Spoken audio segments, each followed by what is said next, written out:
দেশের চলচ্চিত্রের ইতিহাসের সবচেয়ে বড় বাজেটের নির্মিত সিনেমা মুজিব একটি জাতির উপকার, যা বঙ্গবন্ধু শেখ মুজিবুর রহমানের জীবনী নিয়ে তৈরি। গত বছরের অক্টোবরে প্রেক্ষাগৃহে মুক্তি পায় সিনেমাটি। আলোচিত এই ছবি নিয়ে প্রশ্ন তুলেন অভিনেত্রী আজমিরি হক বাঁধন। বাংলাদেশ ও ভারতের যৌথ প্রযোজনায় তৈরি হয় এই সিনেমাটি। জনপ্রিয় সঞ্চালক ও গায়ক তানভীর তারেকের একটি শোতে অংশ নেন বাঁধন। সেখানে দেয়া সাক্ষাৎকারে তিনি বলেন, মুজিব নামে যে সিনেমাটি বানানো হয়েছে, আমি সেটার হিসাব চাই। আমি দেখতে চাই বিশাল বাজেটের একটা সিনেমা কিভাবে এতটা খারাপভাবে বানানো যায়। সিনেমাটি মুক্তির পর থেকে নানা আলোচনা সমালোচনা হলেও এর মান নিয়ে কেউ প্রশ্ন তোলার সাহস পায়নি। এখন সাবেক সরকারের পতনের পর সব অঙ্গন নিয়ে যৌক্তিক প্রশ্ন তুলছেন সংশ্লিষ্টরা। অভিনেত্রী বাঁধন বৈষম্য বিরোধী ছাত্র আন্দোলনে শুরু থেকেই সরব ছিলেন, কথা বলেছিলেন জোর গলায়। এখনও বিভিন্ন বিষয়ে তিনি নিয়মিত কথা বলে যাচ্ছেন।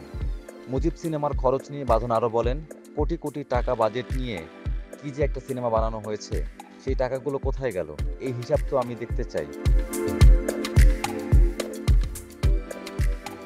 আমার খুবই কষ্ট হয়েছে দেশের টাকা দিয়ে বানানো, আমাদের ট্যাক্সের টাকা দিয়ে বানানো সিনেমা, যা ইচ্ছা তাই একটা বানিয়ে দেওয়া হয়েছে।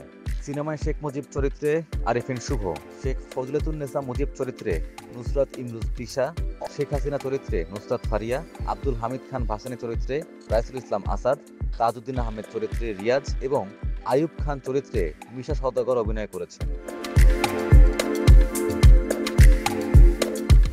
সিনেমাটির চিত্রনাট্য তৈরি করেছেন অতুল তিওয়ারি ও শামা জাইদি।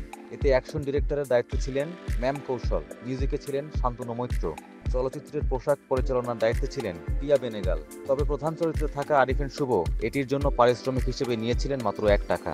৳1 পারিশ্রমিক নেন ফজলেতুন্নেসা মুজিব চরিত্রে অভিনয় করা নুসরাত ইমরোজ তিশাও।